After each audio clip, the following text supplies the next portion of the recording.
नमस्कार। और आपने अभी तक सब्सक्राइब नहीं किया है तो सब्सक्राइब नाउ।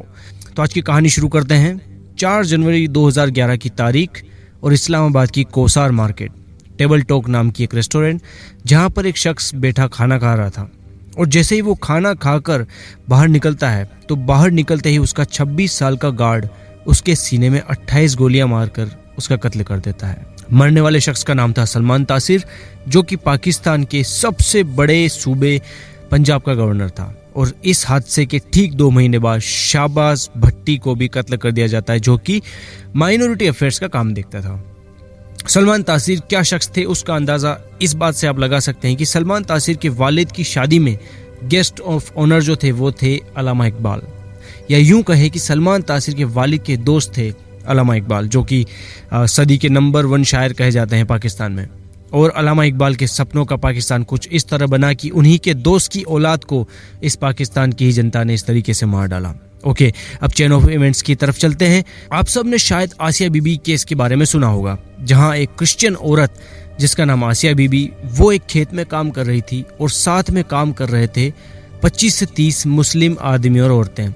होता यूं है कि आसिया बीबी जब बर्तन में सबके लिए पानी लेकर आती है तो उसी से कुछ पानी वो खुद भी पी लेती है। और इस बात पर 2 बहनों का झगड़ा हो जाता है आसिया बीबी के साथ, और वो कहने लग जाती है कि किस तरह क्रिश्चियंस जो हैं वो मुस्लिम से कहीं कमतर हैं, वो इन्फीरियर हैं और वो इस बर्तन में पानी नहीं पी सकती। खैर, बात बढ़ती है और आखिर में ये 2 मुस्लिम औरतें, जो कि आपस में बहनें भी थी, ये आसिया बीबी पर इल्ज़ाम लगा देती है कि उसने ब्लास्फेमी की है, जिसको हम हिंदी में ईश निंदा कहते हैं। मतलब ये कि उसने प्रोफेट मोहम्मद और अल्लाह की शान में गुस्ताखी की है। हालांकि इन 2 बहनों का पहले भी किसी बात को लेकर आसिया बीबी के साथ झगड़ा हो चुका था, और जो कि आगे चलकर इस केस में बहुत अहम फैक्टर भी साबित हुआ। हैरत अंगेज तौर पर वहां खड़े बाकी 25 लोगों ने कहा कि उन्हें इस बारे में कुछ भी नहीं पता, और आसिया बीबी ने किसी तरह की कोई गुस्ताखी की है या नहीं की, इस बारे में वो कुछ नहीं जानते। लेकिन इसे पाकिस्तानी आइन का कमाल देखिए या कुछ और, आसिया बीबी के ऊपर केस चलता है और उसको सेशन कोर्ट द्वारा फांसी की सजा सुना दी जाती है। How unfortunate, how brutal. अब ये मामला सुप्रीम कोर्ट में जाता है पाकिस्तान की। इन 2 बहनों के अलावा किसी और शख्स ने इस बात की कभी तस्दीक नहीं की कि आसिया बीबी ने ऐसा कुछ कहा, लेकिन उन्होंने ऐसा भी नहीं कहा कि आसिया बीबी ने ऐसा कुछ नहीं कहा।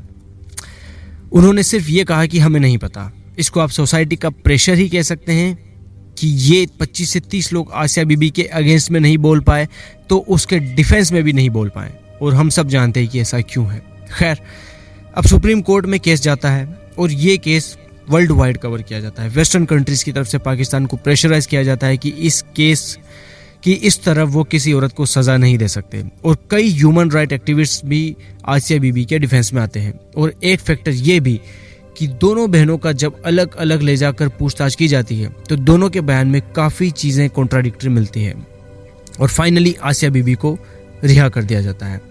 तो ये तो हुआ आसिया बीबी का केस। नाउ चलते हैं सलमान तासिर की तरफ। सलमान तासिर क्योंकि पंजाब के गवर्नर थे और वो गए जेल में, और आसिया बीबी के साथ एक प्रेस कॉन्फ्रेंस करते हैं और जुडिशियल सिस्टम से गुजारिश करते हैं कि आसिया बीबी बेगुनाह है और उसको बाइज्जत बरी किया जाए। इसके बाद पाकिस्तान में मानो हड़कंप मच जाता है और कई जमातें सलमान तासिर के खिलाफ सड़कों पर निकल पड़ती है। कई फतवे जारी किए जाते हैं सलमान तासिर के खिलाफ, और पूरा मुल्क 2 धड़ों में बढ़ जाता है। आधे वो जो सलमान तासिर की बात से इत्तेफाक रखते थे, और बाकी वो जो इस बात से कोई इत्तेफाक नहीं रखते थे और चाहते थे कि सलमान तासिर को भी इसकी सज़ा मिलनी चाहिए, क्योंकि उन्होंने एक ऐसे शख्स को सपोर्ट किया है जो कि ब्लास्फेमी कर रहा है, उनके रसूल की शान में गुस्ताखी कर रहा है। केस में एक नया मोड़ फिर आता है जब एक फीमेल जर्नलिस्ट जिसका नाम मेहर बुखारी, वो सलमान तासिर को अपने शो पर इनवाइट करती है और कुछ इस तरह के सवाल उनसे किए जाते हैं कि जैसे आप ब्लास्फेमी लॉ को सपोर्ट करते हैं या नहीं करते हैं, जिसके जवाब में सलमान तासिर कहते हैं कि मैं ब्लास्फेमी को सपोर्ट नहीं करता, इमरान खान भी नहीं करते और कई बड़े लोग इस लॉ को सपोर्ट नहीं करते। ये कहना था सलमान तासिर साहब का, क्योंकि इस कानून को माइनॉरिटी के खिलाफ गलत तरीके से इस्तेमाल किया जाता है, जो कि आसिया बीबी केस में किया गया है। और रिसेंटली आपने एक श्रीलंका का भी केस देखा होगा, जहां पर श्रीलंका के एक अधिकारी को मार डाला जाता है गुस्ताखे रसूल की सजा के तौर पर। उसको मॉब लिंचिंग करके मारा गया था। इसके अलावा खैर अभी केस पर आते हैं। इसके अलावा सलमान तासीर पर यह आरोप भी लगाए जाते हैं कि वो लिबरल और वेस्टर्न एजेंडा पर काम कर रहे हैं। इसी प्रोग्राम में जर्नलिस्ट एक फतवा भी दिखाती है न्यूज़ चैनल पर, जिससे आम लोगों को भी ये बात वाज़ेह हो जाती है कि सलमान तासीर के नाम का फतवा निकला हुआ है। तो बेसिकली इस टीवी शो के बाद आउटरीच आता है और इस बात की इंतहा ये हो जाती है कि ISI सलमान तासीर को ये बताती है कि आपके नाम पर $2.5 लाख की बाउंटी यानी कि इनामी राशि रखी गई है कि जो भी शख्स सलमान तासीर को कत्ल करेगा उसे $2.5 लाख दिए जाएंगे। लेकिन सलमान तासीर इसके जवाब में कहते हैं कि मेरे साथ देश का आम नागरिक है, आम आवाम मेरे साथ है, मैं भी एक सच्चा मुसलमान हूँ, गले में कुरान की आयत का ताबीज़ पहनता हूँ, बिस्मिल्लाह से हर बात का आगाज़ करता हूँ और मैं बस ये चाहता हूँ कि ज़िया-उल हक के दौर में जो ब्लास्फेमी का लॉ बना था, जो कानून बना था, जो आइन बना था, उसका कई लोग नाजायज़ फ़ायदा उठाते हैं और इसके ऊपर गौर किया जाए और मैं किसी बेगुनाह को इस तरह से कानून का शिकार होते हुए नहीं देख सकता। सलमान तासीर एक ट्वीट करते हैं इसके बाद, जो कि इनका आखिरी ट्वीट साबित हुआ और ट्वीट में शकील बदायूनी का शेर अर्ज करते हैं ये, और शेर कुछ यूँ था, मेरा अज़्म इतना बुलंद है कि पराए शोलों का डर नहीं, मेरा अज़्म इतना बुलंद है कि पराए शोलों का डर नहीं, मुझे खौफ आतिश गुल से है कि ये कहीं चमन को जला ना दे। उसके बाद क्या हुआ ये मैंने आपको वीडियो की शुरुआत में बताया है। एक 26 साल का नौजवान मुमताज़ कादरी, रावलपिंडी का रहने वाला, 2 बच्चों का बाप, गरीब घर से बिलोंग करता था और सलमान तासीर का ही सिक्योरिटी गार्ड था।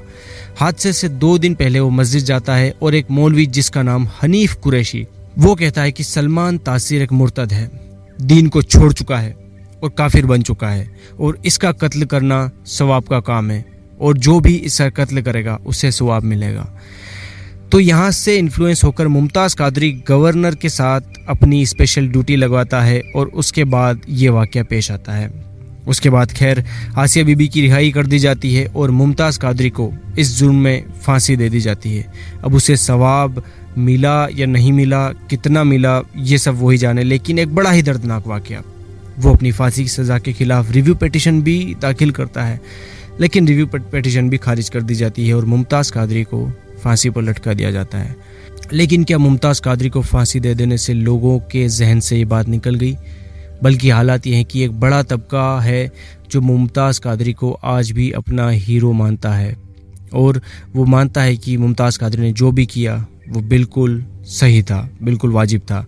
और दूसरा धड़ा वो आज भी एग्जिस्ट करता है, लेकिन ना वो उस वक्त खुद को असर्ट कर पाया और ना ही आज खुलकर सामने आ पाता है। और वजह एक ही है कि जो जहालत लोगों में फैली हुई है, जो नफ़रत लोगों के मन में भरी हुई है और एक सुपीरियरिटी कॉम्प्लेक्स आज भी एग्जिस्ट करता है, उससे कोई भी पंगा, कोई भी दुश्मनी मोल नहीं लेना चाहता। हालांकि सलमान तासीर की बरसी के दिन लोग मोमबत्ती लेकर सड़कों पर आ जाते हैं, लेकिन हालात आज भी वही बने हुए हैं।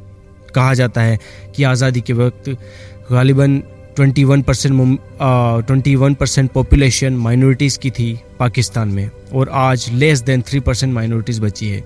और इस सिचुएशन में भी लोगों को झूठे ब्लास्फेमी के इल्ज़ाम लगाकर या तो उन्हें जिंदा मार दिया जाता है पीट पीट कर, या फिर कोर्ट ट्रायल चलाकर फांसी दे दी जाती है।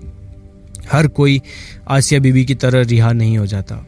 आज पाकिस्तान में जब हिंदू और सिख सिर्फ कहने के लिए बचे हैं, तो आज यही सलूक शिया लोगों के साथ किया जाता है। अहमदिया मुसलमान आज भी डर के साए में जी रहे हैं और बरेलवी, देवबंदी और कई तरह के फ़िरक़ों में आज भी वही पुराना झगड़ा मुसलसल चल रहा है।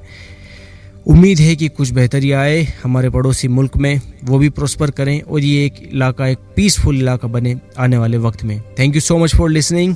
Have a nice day.